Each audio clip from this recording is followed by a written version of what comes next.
Les maladies inflammatoires chroniques intestinales, qu'est-ce que c'est? 3 millions de personnes en souffrent en Europe. On voit ça tout de suite avec mes invités.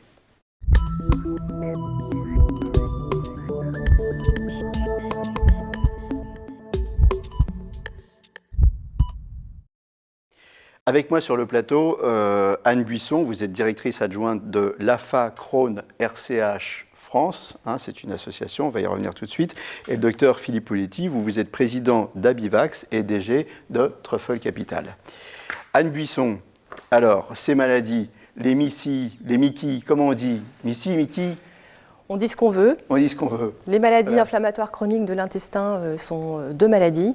La maladie de Crohn et la rectocolite hémorragique. Et puis, vous disiez, il y a 3 millions de malades en Europe et il y a en France 250 000 personnes qui souffrent de ces maladies. Et c'est pour eux que vous avez fait cette association. Tout à fait. Ce sont en général des jeunes gens qu'on diagnostique entre 15 et 25 ans. Et c'est vrai que nous, en tant qu'association unique nationale de patients, notre objet, c'est de lutter contre ces maladies et puis d'avoir effectivement plusieurs missions. Donc, qu'est-ce que vous faites alors? Alors, la première vous financez mission, la recherche? Alors, effectivement, financer la recherche à travers bien sûr, partiellement, à travers un comité scientifique qui évalue des projets de recherche qu'on souhaite originaux. Et puis, on fait partie aussi de différents projets de recherche européens. On fait du lobbying aussi un petit peu. Alors, on souhaite être représentatif et représenté effectivement dans les institutions de santé.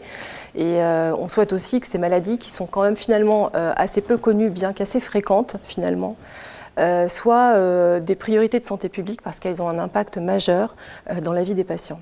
Alors, donc, important aussi, donc l'assistance aux familles, l'assistance aux patients. Alors là, les vous patients, faites plein de choses. C'est un peu le cœur de notre sujet, on est de notre objet et donc vous êtes présent avec eux à tous les instants, au moment du diagnostic? Alors, ce qu'on souhaite d'abord, c'est les informer, parce qu'on pense qu'effectivement, les patients, les familles, quand elles sont informées, ont déjà une forme de maîtrise quelque part de leur maladie. Et puis, bien sûr, les informer et aussi les accompagner, puisque tout au long de cette maladie, qui est donc une maladie chronique, il est important d'être là au quotidien pour essayer d'alléger un petit peu l'impact de la maladie au quotidien. Donc, on a un certain nombre de services, en particulier, puisque Vous avez des services originaux, on va en parler. Par exemple, vous avez un service de géolocalisation pour les toilettes. Alors, on parlera peut-être quand même des symptômes aussi de ces maladies, puisque ce sont des maladies digestives et dont les symptômes sont des diarrhées impérieuses, souvent et assez fréquents dans la journée. Donc, c'est vrai que pour alléger un petit peu le quotidien des malades, ce qui est important, c'est qu'ils trouvent assez rapidement des toilettes. Et donc, on a une application qui géolocalise effectivement les toilettes. On a aussi une carte urgence toilettes qui permet de faciliter l'accès aux toilettes auprès des cafetiers, des commerçants, quand ils ont des toilettes à disposition. Voilà, ça c'est quand ils ne veulent pas en fait, que les toilettes soient utilisées par des gens qui sont autres que leur clientèle. Là, vous avez la carte en disant, écoutez, je viens pas... Alors, il n'y a pas que la problématique des toilettes, puisqu'il ne faudrait pas focaliser sur un symptôme un peu stigmatisant, alors que finalement, il y a d'autres impacts, comme la fatigue, comme la difficulté quelquefois de poursuivre une scolarité ou un travail, suivant la sévérité finalement de la maladie. Et donc là aussi, à ces instants-là, on a un certain nombre de services, une diététicienne qu'on peut effectivement joindre dans la semaine, une assistante sociale qui permet de connaître ses droits. Et puis, on sait aussi que ce qui est important, c'est que les malades aiment bien savoir et se situer dans leur maladie. Et on a beaucoup de groupes de partage d'expériences à Paris, mais aussi partout en région, de gens qui parlent de l'expérience avec la maladie, qui échangent des trucs et des astuces, et qui ont une connaissance finalement de leur maladie qui mérite effectivement d'être connue et partagée. Dans d'autres spécialités, des patients experts? Tout à fait. Donc effectivement, c'est-à-dire des patients qui connaissent tellement bien leur maladie au quotidien, qu'ils en ont fait quelque part une forme de connaissance qu'ils partagent avec d'autres malades et qui peuvent même partager avec des médecins, puisqu'aujourd'hui, dans les facs de médecine, vous avez des patients experts qui, dans les formations, viennent voir les médecins pour expliquer un petit peu quelle est la vie avec la maladie. Vous donnez de l'information aussi sur des thérapies complémentaires? Oui, parce que le traitement médicamenteux, c'est une chose. D'ailleurs, on parlera sûrement probablement des traitements tout à l'heure. Il y a de plus en plus de traitements dans ces maladies. Et donc, ces traitements, même s'ils sont suspensifs, arrivent quand même à mettre les patients en rémission. Et il y a quand même autour de la maladie des difficultés générées par exemple par le stress, l'appréhension de la poussée. La fatigue aussi est assez persistante même en dehors des poussées de la maladie. Et pour ça, on a un certain nombre de modules d'activité, d'activité physique, de relaxation, qui permettent finalement de recourir aussi à des méthodes, des techniques qui sont plus douces pour pouvoir mieux gérer au quotidien, mieux aller, être dans un mieux-être au quotidien la maladie de Crohn ou la rectocolite hémorragique. Donc c'est important.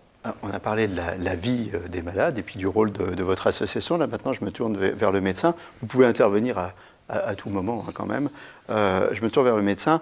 La définition de ces maladies inflammatoires, alors qu'est-ce que c'est? Alors l'inflammation, c'est quoi?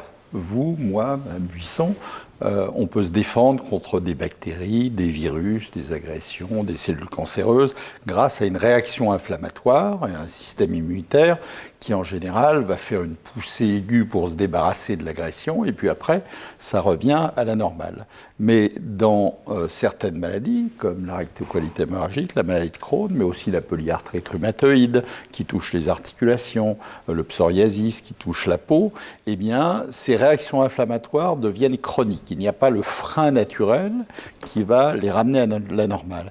Et au lieu de combattre des bactéries ou des virus, cette réaction inflammatoire va attaquer nos propres cellules. Dans le cas de la maladie de Crohn, c'est la muqueuse du rectum, du côlon, qui va être attaquée dans la rectocolite hémorragique. Maladie de Crohn, c'est d'autres zones de l'intestin. Polyarthrite rhumatoïde, ce sont les articulations. Alors, la situation des malades, justement, aujourd'hui, par rapport à ces maladies chroniques, parfois invalidantes, oui. C'est quoi la situation du malade aujourd'hui? C'est quoi les traitements? C'est selon les formes et leur sévérité, d'avoir des traitements modérés qui vont freiner un petit peu la réaction inflammatoire, d'escalader avec des médicaments comme le méthotrexate, les stéroïdes. Mais malgré cela, eh bien, beaucoup de malades ont des maladies chroniques et invalidantes. Et à ce moment-là, il faut passer à d'autres médicaments. Il y a une révolution il y a 10-15 ans avec les anticorps monoclonaux, notamment anti-TNF. Le TNF, c'est une des molécules qui est un signal entre plusieurs cellules de la réaction inflammatoire, et en freinant cette molécule, eh bien, on arrive à freiner et parfois, assez souvent, à avoir des rémissions complètes. Mais malgré ces nouveaux traitements, qui coûtent très cher, il faut le dire, il y a des malades qui sont soit totalement résistants, soit qui vont devenir résistants à ces médicaments au bout de, par exemple, plusieurs mois ou années. Donc il faut d'autres médicaments. Alors, il y a des malades, mais ce n'est pas tous les malades. Vous m'aviez dit que c'était 40% à peu près, ce que vous me disiez. De résistance aux anticorps monoclonaux anti-TNF. D'accord, ok. Donc, ce n'est pas à généraliser. Non. D'accord. Vous êtes d'accord? Je suis d'accord, oui, effectivement. Vous avez effectivement des formes de maladies d'une sévérité variable. Toutes les maladies n'auront pas besoin d'anti-TNF, en effet. Mais ces anti-TNF, qui sont un mécanisme d'action, effectivement, peuvent avoir à un moment donné une inefficacité qui fait qu'on est obligé de passer à un autre traitement avec un autre mécanisme d'action. Alors vous travaillez en ce moment.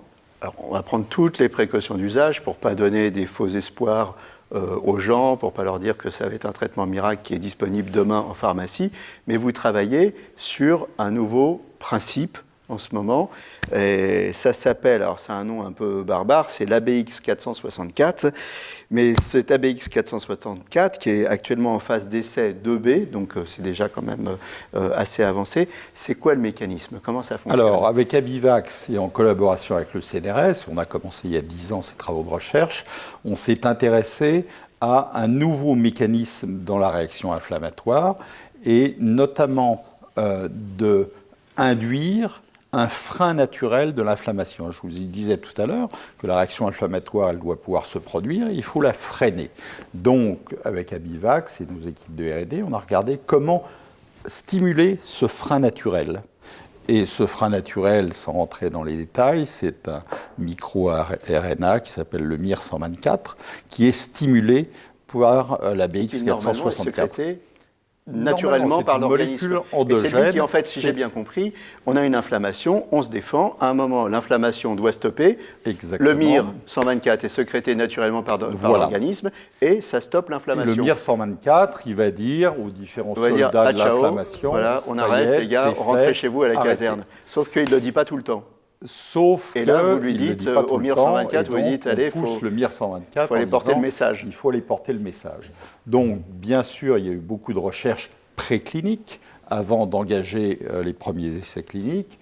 Et la bonne surprise dans l'essai clinique qui est dit de phase 2A, hein, dont les résultats ont été publiés il y a quelques mois, et les résultats nouveaux vont être publiés très prochainement au Congrès américain dans le domaine, en fait, la semaine prochaine, c'était de voir qu'effectivement, dans un essai en double aveugle, contre placebo, sur des paramètres à la fois cliniques, c'est-à-dire moins de sel, moins de fatigue, moins de douleur, etc.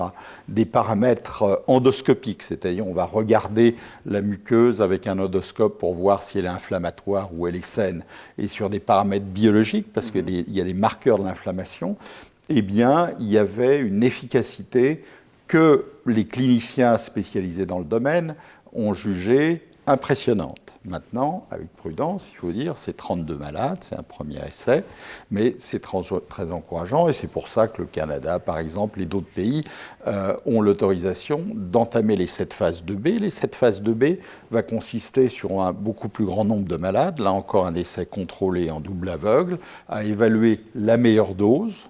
C'est un médicament facile à en prendre, une gélule par jour. C'est une gélule par jour. Une gélule par jour, soit à 25, 50 ou 100 mg, et avec un suivi des malades qui va aller jusqu'à 2 ans. Ce Et bien sûr, en médicament, dehors de l'efficacité, Il stimule le MIR 124, mais il stimule que le MIR 124. Il y a des effets secondaires ou c'est spécifique du MIR 124 ?